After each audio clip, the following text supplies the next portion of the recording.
Welcome to the Linux Gaming News Punch episode 19, another weekly quick look at some Linux gaming news. First up, I'm actually going to start with some positivity for you for once, as Valve have reaffirmed their commitment to Linux gaming. This comes after Canonical decided to do a little U-turn on dropping 32-bit support for Ubuntu. However, Valve did say they're rethinking how we want to approach distribution support going forward, while they named a few other good distributions like Manjaro and Pop! OS. It's really great news though. I'm really pleased because Valve have done a ridiculous amount to help improve Linux gaming. To be blunt, I think without Valve, Linux gaming would basically be dead. So I'm really glad they've put that out there. We also have more Valve news as the Valve Index, the virtual reality stuff, has now been officially released. During a private launch party, Gabe Newell from Valve gave quite an interesting speech, and it sounds like they have a lot of plans in motion to improve the Index going forward. Useful things like reducing the cost, shipping to more countries, wireless, and so on. There was even a little Half-Life 3 joke included, although they're getting a bit old now. Sadly, after Valve said we would be getting an Index to review, they've now not replied to 3 emails to see what's happening, so at this point I'm assuming they've changed their minds.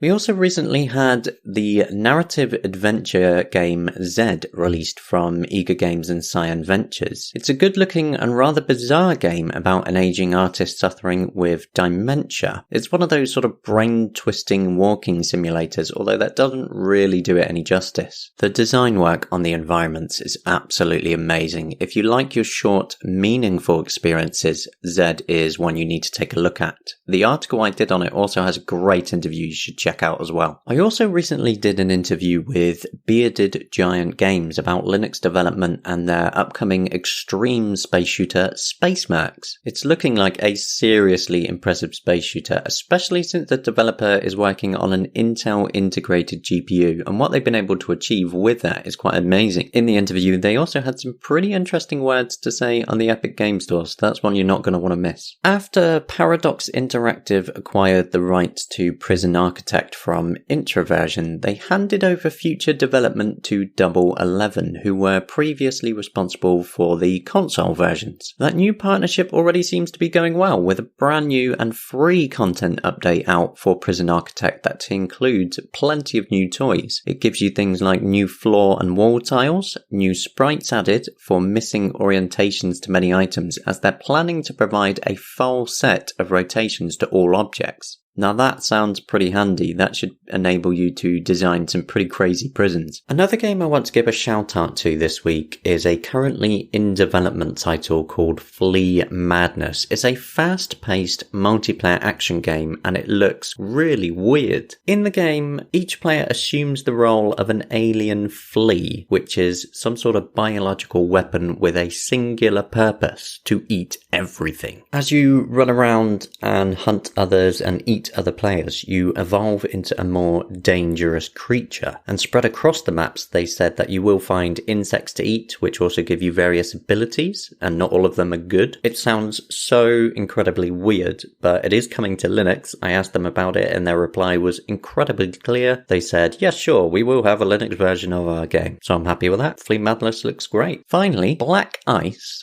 the cyberspace shoot and loot first-person shooter, just recently had an absolutely huge update. It's been quite some time since the last stable version was updated, but during that time they had a beta which anyone could opt into and test out the new features. The amount of new stuff in Black Ice is absolutely insane. It's got a brand new world design, pulse rifle weapons, random events will happen, new spell-like abilities, and a ton more. If you like first-person shooters that give you loot for days, you're gonna want to try this. And that's just a small slice of interesting news topics that came up in the last week. As always, do check out gamingonlinux.com for all the latest. That's it for this week. I will see you next Monday.